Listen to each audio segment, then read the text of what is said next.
Hey, this is Mike Robbins. Thanks so much for joining me for this episode of the podcast. I hope you're doing well.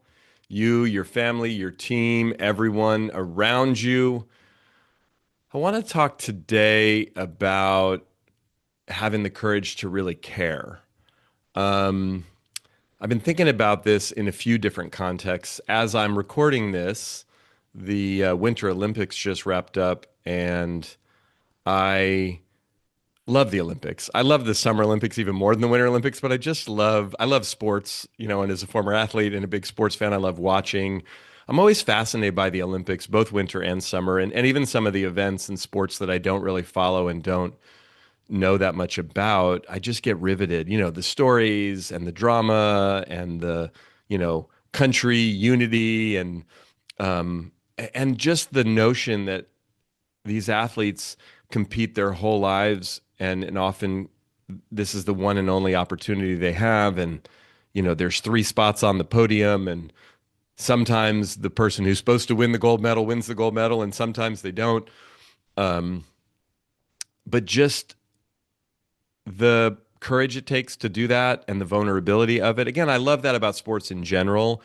But as I watch professional sports and college sports here in the US, and of course, when it comes to like the playoffs or the championship game or the series or whatever, I mean, those sometimes can be kind of once in a lifetime or once in a career moments, but it's a little different. And then more personally, we just got back from Las Vegas, and our younger daughter, Rosie, is on the varsity cheer team at her high school, and they competed in nationals. And this is her third year on the team and third year at nationals. And so we've gone every year. And the first year they won a national title in their division, which was a huge deal. And she was a freshman. It was like, oh my goodness. And their program has won several national titles, so they're very good. Last year they came in third.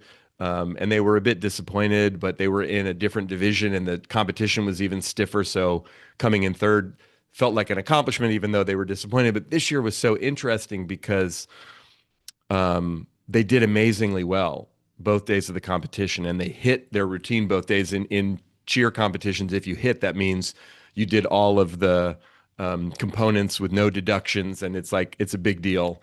But one of the other schools they competed against also hit, and their routine, had a harder degree of difficulty, start score or something. So when it was all said and done, Rosie and her team came in second place, and they missed out on a national title by 0.15 points. So, they did great and they were proud of how they performed, but they were also heartbroken, understandably, because, they didn't win. They didn't come in first. And it was interesting, like as a dad and as someone who, loves and supports Rosie and Samantha, our older daughter, and cheers for them no matter what. First place, last place. I'm just happy when they're engaged and participating. But it was interesting because just watching them compete, I was really proud of Rosie and the team. Like competitive cheer, by the way, is not easy.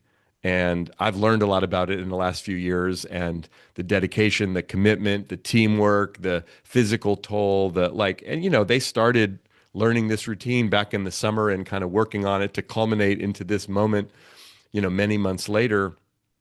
And to see them give it all they've got and really care.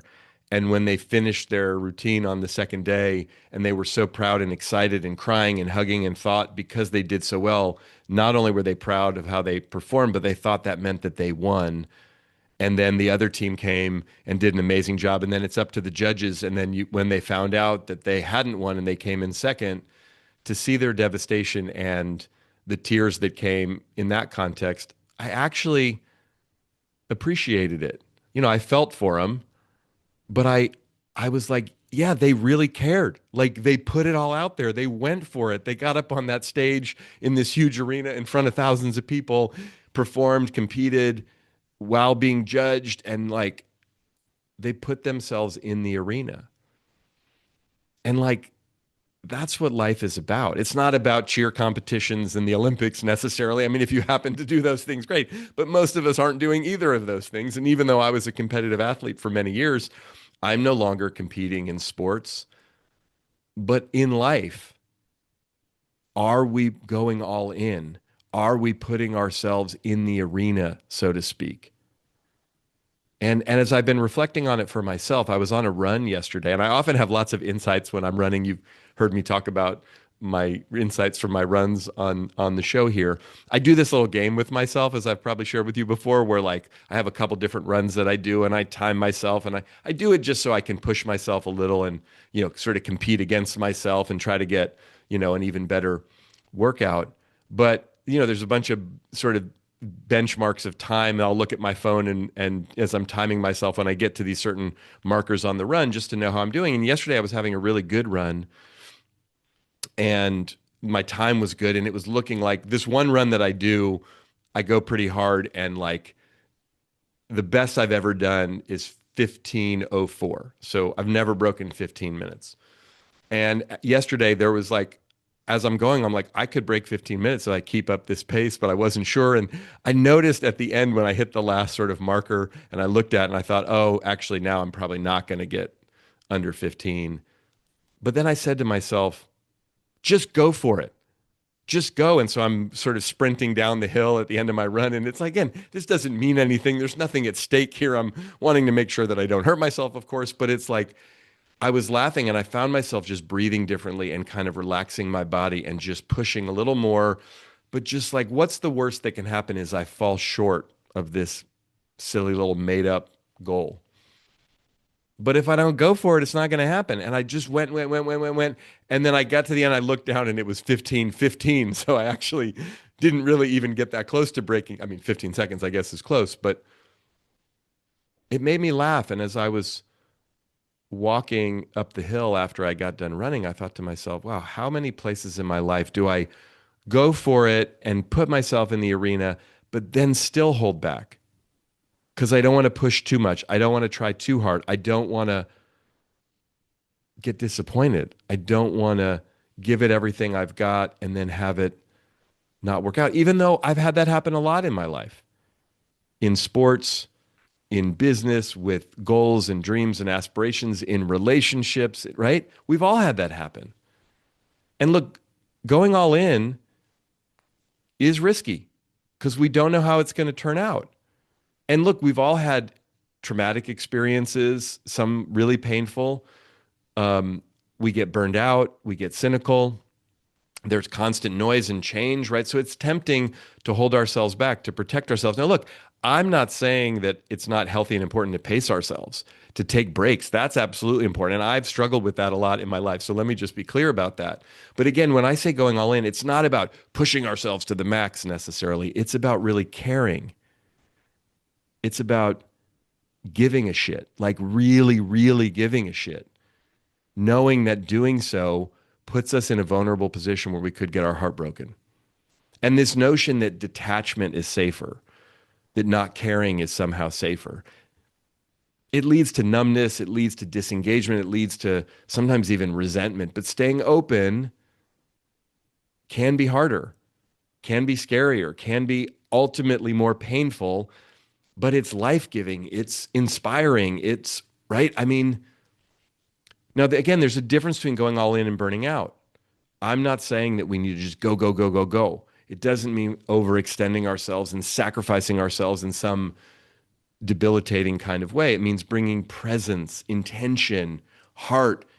We still hold boundaries. We still take breaks. We still can pull back. But it's like, it's not so much about the effort, although sometimes it requires some effort. It's more about the commitment, the declaring, I want this. This matters to me. Again, watching Rosie and her team really want to win that competition and falling so short. Like I felt for them and there was that heartbreak that I was experiencing. And part of me wants to just scoop up my girl and hug her and tell her it's going to be okay. But she's 17 years old. She's still young, but like this is part of life. This is an important lesson in life to really want something, to really go for it. Again, as I think about my daughters, our daughters, Samantha's in college.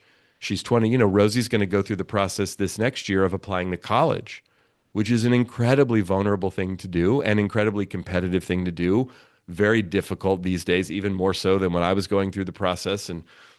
But like, If you don't apply, you can't get in. But if you do apply to the school you really want to go to, they might tell you no. And in many cases, they tell way more people no than yes. So, like, it's part of the process, right? Courage really looks like caring, caring about people, caring about relationships, caring about work, caring about justice, caring about the future, caring about goals, caring about what we really want with no guarantee. It's kind of like, I think about this in the context of relationships, love relationships. Michelle and I have been together for a little over 25 years. And I remember something Chris Anderson, one of my mentors, said to me as we were on the precipice of getting married. And we'd been together for a few years, but I was feeling really scared about getting married. My parents split up. It didn't go well. My dad struggled with bipolar disorder, and a lot of his struggles impacted me and my sisters. And, there's a lot that I had a lot going into that experience. And when I was talking to Chris about it, Chris said, look, when you fall in love with someone, at first, there's a lot of fears, there's a lot of doubts, there's a lot of insecurities. And over time, as the love grows and you get more connected and there's more trust, and a lot of those fears go away. He said, but there's one fear that doesn't go away. In fact, it only increases, and that's the fear of loss. So the more you love someone or something, the more you have to lose if that thing were to go away, right? If the person you're in love with leaves you or dies or whatever, there's right. I mean, if the thing that you really cherish, the job, the team, the goal that you're going for, right? And he said most relationships actually end up blowing up because one or both people can't deal with that fear of loss. He said, but the thing there is to do is to feel the fear and keep loving anyway. Right? It's like knowing at some point in the process, right? Michelle and I have been together for 25 years. I'm super grateful for our relationship. I love her with from the core of my being, and like it's vulnerable to love that much. Right? They say when you have children, it's like, your heart walking outside of your body around. I mean, that's how I feel about Samantha and Rosie. And it's like, but what do I want to do? Love them less because it's scary? No. I want to love them even more. Lean into that fear, lean into that, and keep loving anyway. That's what it really means to care. So when the fear shows up, what if we just feel it? What if we just acknowledge it? Because oftentimes what we do when that fear shows up, and I know this is what happens for me, is I pull back or I don't go for it or I try to play safe because like I don't want to go for it too much because then, right, I might really fall in a way that's embarrassing or painful or, right? And oftentimes, like, I think sometimes we're scared of the boogeyman, so to speak. Like, have you failed miserably before? I know I have. Have you really wanted something that didn't turn out? I remember years ago being at a workshop and we were having this conversation about goals and aspirations and dreams. And maybe I've shared this before. I think I might have. But this guy said, I want to go to Harvard Business School. And the guy leading the workshop was like, well, that's pretty bold and good for you. And then he said to him, you know what? That's a fantastic goal to have. I wish you all the best. I hope it happens. And if it doesn't, you know what? I know you'll be okay. And the guy was like, what do you mean? He goes, you know how I know you'll be okay? Because you're currently not at Harvard Business School and you've never gone there and you're okay right now. And he was kind of just saying that like we build these things up to be the biggest things ever. If I don't get this, my life will be ruined. And it's like, no, it won't. You might be disappointed. That might be a bummer, a significant one, but you'll be okay. Like we're more resilient than we give ourselves credit for.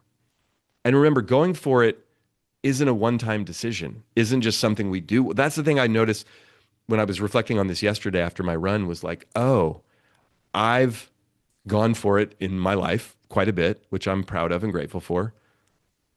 But it's an ongoing thing. It's a choice we make all the time. And that doesn't mean that we can't acknowledge ourselves. That doesn't mean it's also not okay at times to go, I'm feeling too scared to go for it right now. That's also part of honoring ourselves.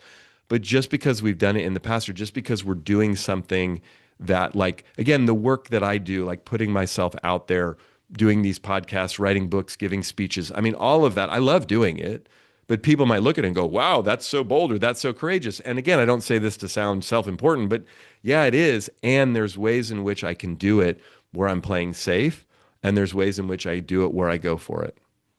And it's not always visible to others necessarily. That's something for us to determine. You and I and all of us know where the real edge is. And we don't always have to push past our edge every moment of every day, all the time. But what if we made a commitment to really go for it, to really care, to really want what we want and be real about it? Instead of protecting ourselves, instead of managing what could go wrong or what people think and all the energy that we put into that. I mean, I'm sure I've shared this before, but a mentor of mine years ago said to me, Mike, you're living your life as though you're trying to survive it. And I said, yeah. So he said, you have to remember something really important. I said, what's that? He said, nobody ever has. I said, what? He said, the mortality rate is holding strong at 100%. You are going to die. And you're wasting so much time and energy trying to protect yourself from failure, from disappointment, from things not going well. And at the end of it, all of it, it's going to end. So how do you want to play the game while you're here? Look, none of us know exactly how much time we have. I've been thinking about this recently as I reflect on my father and my mother and my sister, all of whom have passed away. I was going through some boxes of things in my storage unit and came across a whole bunch of old letters and was reading letters from my mom and my dad and my sister and my grandparents who aren't here either. And, appreciating the love and appreciating the notes and remembering them, missing them, reflecting on them, feeling nostalgic, feeling love and joy and sadness and grief and all of the different things, but just realizing like we're all eventually not going to be here. And we know that, we just don't live like that. What if we lived more aware of that on a regular basis? What if we were willing to care more? What if we were willing to go for it more? What if we were willing to have our hearts broken? Not that we want to, but put it out there in a way, right? The whole Wayne Gretzky, I missed 100% of the shots I never took phenomenon. So what can you do? What are some specific things that you can do right now to expand your capacity for really caring and going for it, so to speak? Number one, name what it is you really care about right now. Ask yourself, what actually matters to me in this season of my life?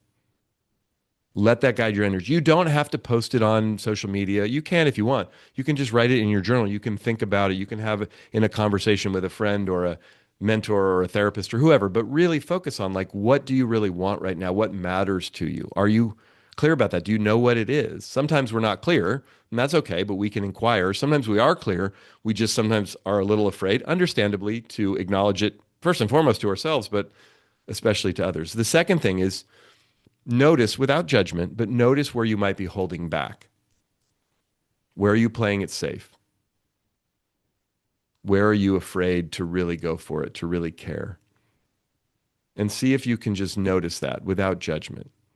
Again, as I was reflecting on this myself yesterday after my run, I was realizing with some compassion, like, oh yeah, I have had my heart broken in the past. I have really wanted things that didn't turn out, and that's been painful. So it makes sense to me why sometimes I hold back. Not that I want to do that, but I was having some compassion even in the reflection. So see if you can notice that with some compassion.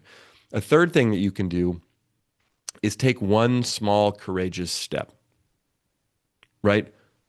Going all in, really going for it, caring, doesn't have to be dramatic. It can be, but it doesn't have to be some big, bold thing.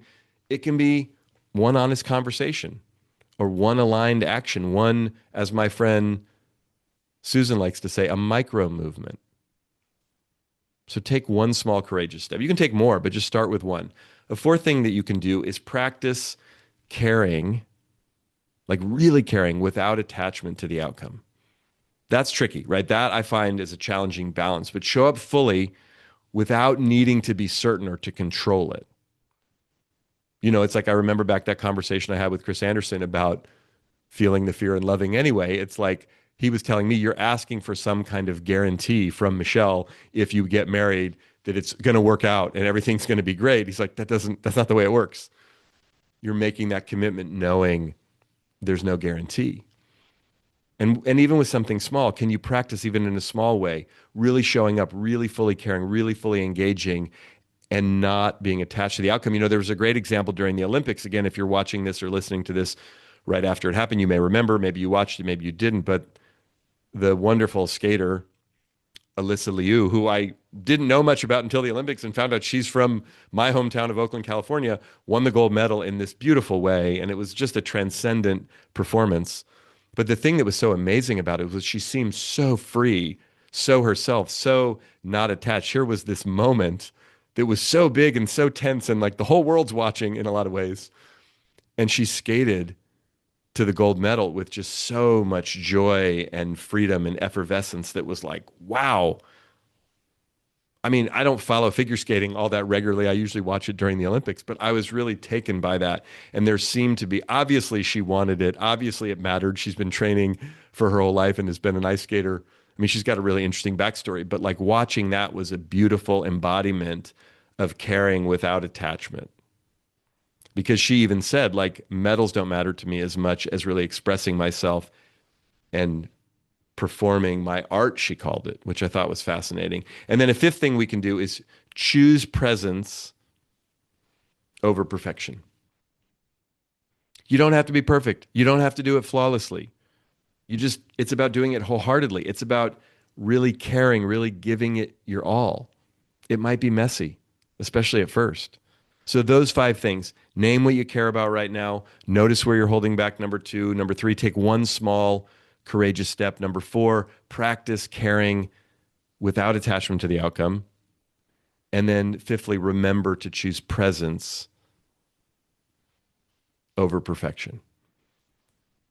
Look, at the end of the day, we can't control what's going to happen or how things are going to turn out, but we can show up fully. We can give it what we've got. We can be all in. We can be real with ourselves and others about what really matters, and we can really care fully, knowing that, yes, it might not work out. It might be painful and disappointing, and we might, like Rosie's cheer team in Las Vegas this last weekend, have tears of sadness when we come so close but don't quite get to our goal.